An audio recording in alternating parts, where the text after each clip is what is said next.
Today marks 1739 day of day lessons, day reflections, and today I want to make a very short video.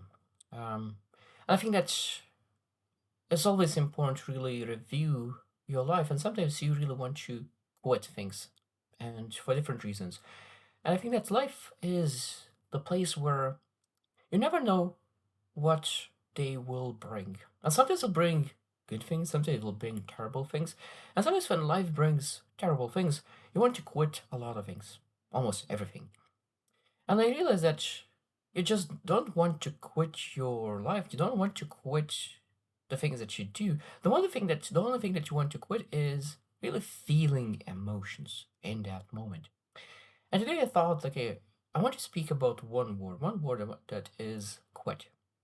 And I was thinking that quit, like any other word, could be used as acronym. And there's quit has only 4 letters, and the acronym is very, very short, and that's why the lesson will be very, very short. But at the same time, I think that it's extremely meaningful to speak about quitting.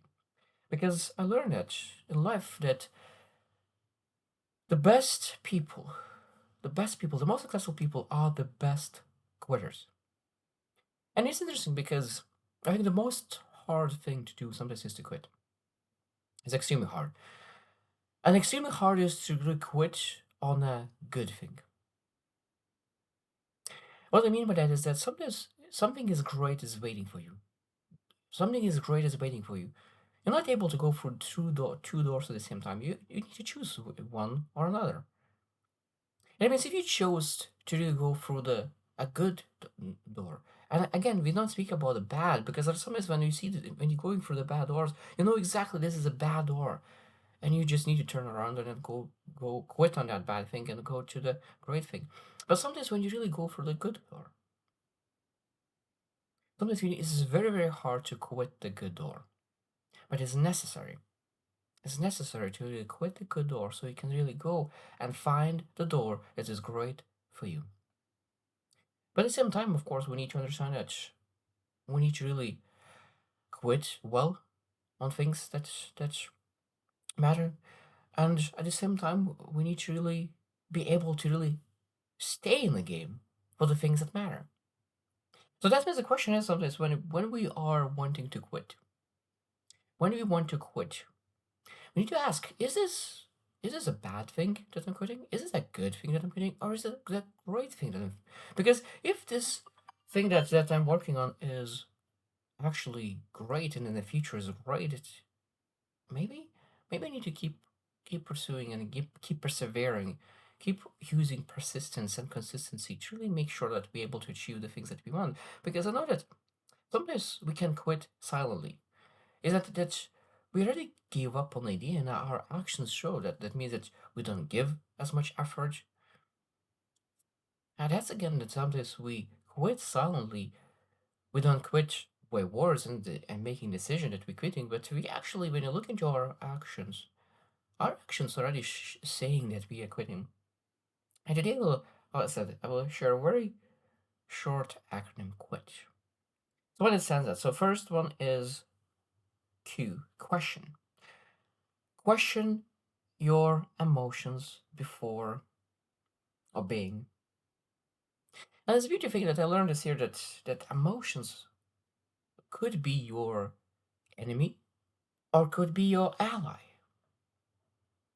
And what I mean by that is that emotions is a lot of times bringing messages to you to really learn, to execute on, to really be better, to understand yourself better, to bring more awareness, to have better memory. Because of course, as I said, one of the best ways to remember things is to attach emotion to it. If there's no emotion to a memory, it's very hard to remember. So emotion is a great thing, it's a great tool because we're able to ask, okay, what I could learn from my emotions. But again, learn from emotions, not be controlled by emotions. Like because when emotions become the master that we need to obey, at that moment, of course, is unhealthy, and then the quitting then becomes a dangerous place to be in because now you quit because you felt like it. rather than is right. Because I think that when we quitting, we need to say this is right or wrong. Is aligning with my values or not? If it's not aligning with my values, I quit. If it's aligning with my values, but it's hard, it's difficult, it hurts, it's creates suffering. It doesn't matter if it's creates suffering. There's so much meaning by pursuing something that is worth pursuing. It's aligning with who I want to be and who I am. And I don't quit. I don't obey my emotions. So question your emotions. You understand what you are really trying to quit. Understand what you're really trying to quit. And it's interesting. That's partly again with a lot of times they just we want to quit suffering. We don't want to quit our vision. We want to quit suffering. We want to quit pain, uncertainty, conflict, fear, loneliness, disappointment. We want to quit that. And it's interesting that sometimes when we thinking even about relations, we want to really go back to the person that you maybe had in the past. Maybe that you know that that person is wrong, but you want to quit loneliness. Because you want to quit loneliness, you go back and reconnect with people that might be wrong for you. And again, what you quitting on? Do you quit on yourself and on your loneliness, or are you quitting on relationships that was wrong? Because it's an interesting thing that when you look at it from the same thing from different angle, potentially going back to your relationship that you had in the past that was good, you might be quitting on yourself. But when you leave a relationship, you quit on a relationship. And that's a huge difference. Like, it has, understanding what you're really trying to quit. That is one of the important things to really before really quitting. Because sometimes when we really want to quit uncertainty, we actually quitting something that is worth pursuing. Number number I. Third letter is I. Invest in your future self, even when your present self is hurting. I think that's a beautiful thing when you really start to really. I know that sometimes when you're really in a very dark place, and when you're very dark place, you don't see a future. And it says that invest in your future. It's going to be a difficult conversation because, of course, when you feel motivated, you feel great, when you feel um, everything is aligning, you're able to really look at the future 10, 20 years. But when you're in a dark place, you start to live it. Your future is very, very limited. You think about a month, you think about a week, sometimes even you're in such a dark place that you think about just a day, just a day. And I think that being able just to really hope there is something in the future. There's something in the future. And even a small action today will be appreciated by future you.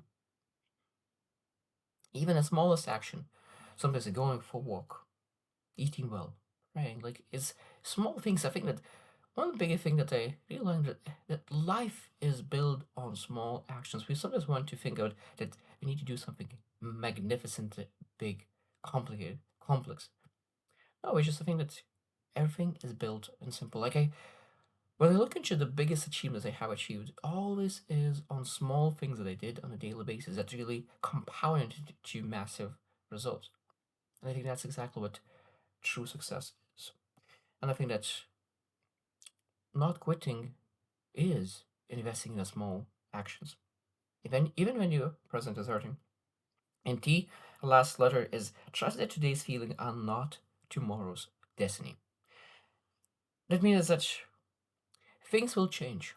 And I really love the example with clouds. Clouds are coming, storms are coming, rain are coming, thunder is coming, loud noises are coming.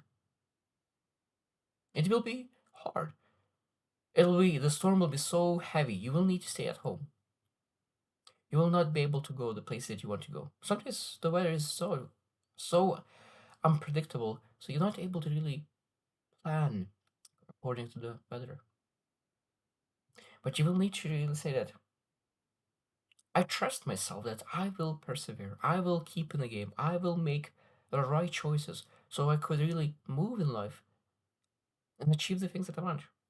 And I think that, as I said, to really summarize, so Quit stands for question your emotions before obeying them, understand what you're really trying to quit, invest in your future self, and trust that this moment is not your final destination. And I think that is a beautiful thing. It's a beautiful thing to quit, to have a really clear, good understanding and good relationship with quit. Because I said at the beginning that quitting, the most successful people are the best quitters because they quit on the things that are not good for them, and potentially they're good, but it's not great, and they don't quit on things that matter. So that's the most important message of the day. So I hope you choose to win and see you tomorrow.